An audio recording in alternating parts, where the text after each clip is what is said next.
Hello दोस्तों, welcome back our YouTube channel that's why I teach. आज का class mathematics का है, पार्ट 2 है आज। जैसे मैं आपको बता दूं, अब मैथमेटिक्स का डर ख़त्म, 100% गारंटी है। ये मेरा पार्ट 1 चल रहा था, जिसमें आपको नंबर सिस्टम के बारे में बताया था। पहला हमारा नेचुरल नंबर कंप्लीट हो गया था, इसमें प्राकृतिक संख्या, और दूसरा हमारा होल नंबर जो पूर्ण संख्या था ये भी कंप्लीट हो चुका था। ये मैं पार्ट 1 में बताकर समझा दिया हूँ, और आप वहाँ से या यहीं से आप समझ सकते हैं। जाकर उस वीडियो को देखेंगे तो उसमें काफ़ी इनके बारे में डिटेल से बताए थे हम। आज हमारा है पार्ट 2 वीडियो, और इस पार्ट 2 में हमको सीखना है पूर्णांक। क्या सीखना है?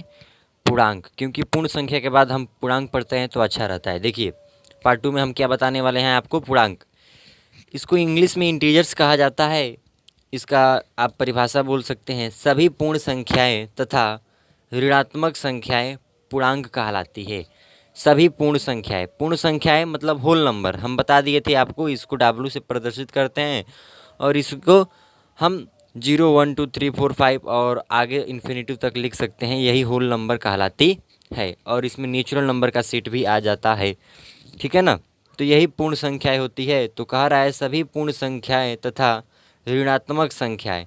जो हमारी ऋणात्मक संख्याएं होती है वो होती है -1, -2, -3, -4, -5। ये सभी क्या होती हैं? ऋणात्मक संख्याएं होती हैं। तो पूर्ण संख्याएं और ऋणात्मक संख्याएं क्या कहलाती हैं? पूर्णांक कहलाती हैं, और इसे जेड या आई से प्रदर्शित करते हैं। पूर्णांक की जो सेट होता है ना, उसे जेड या कैपिटल आई जो होता है, ये दोनों कैपिटल हैं, इसे प्रदर्शित करते हैं। और जे जो है ना, जेड, ये जेहलिन शब्द से लिया गया है, जिसका अर्थ होता है गिनना। ठीक है ना सब? अब आइए देखिए, पूर्णांक भी हम कह सकते हैं कि ये 3 प्रकार के होते हैं: धन पूर्णांक, ऋण पूर्णांक और शून्य पूर्णांक। तो जो धन पूर्णांक होते हैं ना, पॉजिटिव इंटीजर इन्हें कहा जाता है, और इस पॉजिटिव इंटीजर को हम आई प्लस या जेड प्लस से दर्शाते हैं। और इसके सेट में सिर्फ पॉजिटिव इंटीजर आता है, +1 +2 +3 dot dot dot plus infinitive तक। ठीक है ना?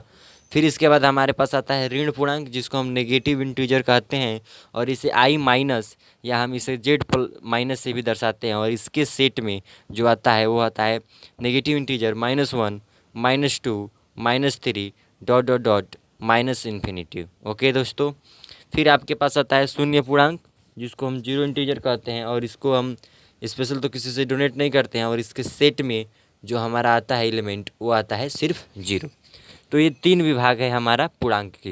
ये सभी पूर्णांक हैं, लेकिन इनका कैटेगरी भी अलग है कि +2 आएगा तो या +1 आएगा तो हम इसे धन पूर्णांक कहेंगे, -1 -2 या और माइनस में आएंगे तो उनको ऋण पूर्णांक कहेंगे, और जो 0 आएगा उसे शून्य पूर्णांक कहा जाएगा। याद रखिएगा, 0 के आगे ना मैंने प्लस लगाया और ना ही माइनस, क्योंकि 0 ना ही धनात्मक संख्या है और ना ही ऋणात्मक, इसीलिए इसको बोला जाता है non negative nor positive. Non positive बोला जाता है, क्योंकि यह 0 जो है ना ही धनात्मक है और ना ही ऋणात्मक संख्या है। यही एक ऐसा पूर्णांक है। समझ में आ गया दोस्तों आपको? तो पूर्णांक अगर आपको समझ में आ गया, तो पूर्णांक के बाद आता है हमारे पास चौथा नंबर में, जिसको आपको समझना चाहिए, जिसका नाम है सम संख्या। क्या आता है? सम संख्याएँ। तो देखिए, हम बताते हैं आपको सम संख्याएँ क्या होती हैं, जिसको हम इंग्लिश में इवन नंबर कहते हैं। इवन नंबर्स कहते हैं। तो सम संख्याएँ क्या होती हैं? वे सभी संख्याएँ जो 2 से विभाज्य हैं, सम संख्याएँ कहलाती हैं। तो हम क्या बोल सकते हैं? जो संख्याएँ 2 से विभाज्य है, 2 से विभाज्य है, सम संख्याएँ कहलाती हैं। सम संख्याएँ कहलाती हैं। ठीक है ना दोस्तों?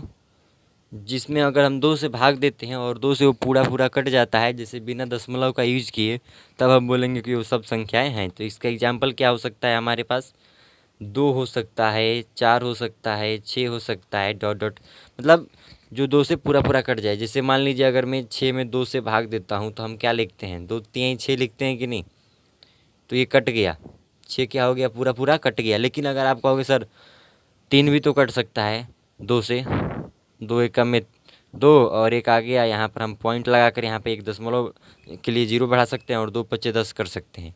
ये ठीक है, कट गया, बट ये विभाज्य नहीं कहलाएगा। विभाज्य का मतलब होता है कि दशमलव का यूज न किया जाए। ये भी सही है, लेकिन इसमें दशमलव का यूज किया गया है, इसीलिए हम बोलेंगे कि 2 से 3 विभाज्य नहीं है। कटा है लेकिन दशमलव का यूज, इसीलिए हम बोलेंगे कि इसमें दशमलव का यूज हो गया है, अतः हम बोलेंगे कि जो 3 दिखाई दे रहा है, यह 3 जो है सम संख्या नहीं है। इसमें देखिए दशमलव नहीं लगा है ना, नहीं लगा है, इसीलिए हम बोलेंगे कि जो 6 दिखाई दे रहा है यह सम संख्या है।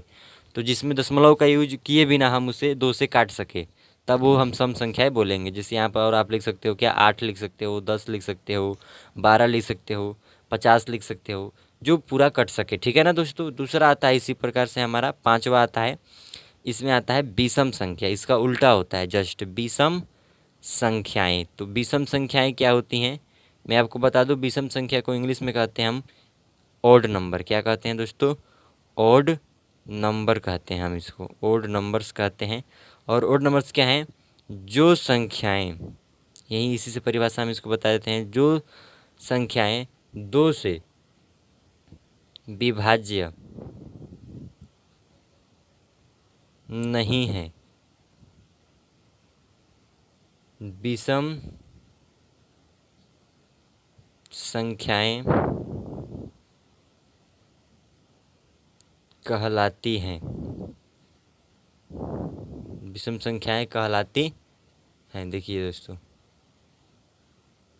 विषम संख्याएं कहलाती हैं, जो संख्याएं 2 से विभाज्य नहीं है, विषम संख्याएं कहलाती हैं। और इसका एग्जाम्पल हम क्या ले सकते हैं, हम इसका एग्जाम्पल ले सकते हैं 3, 5, 7।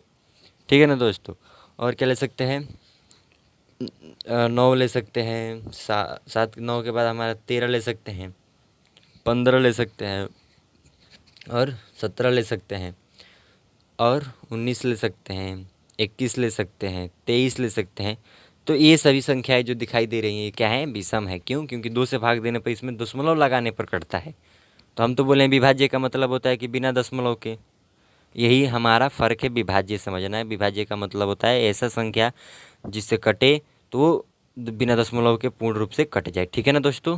तो सम संख्याएं और विषम संख्या भी आपको समझ में आ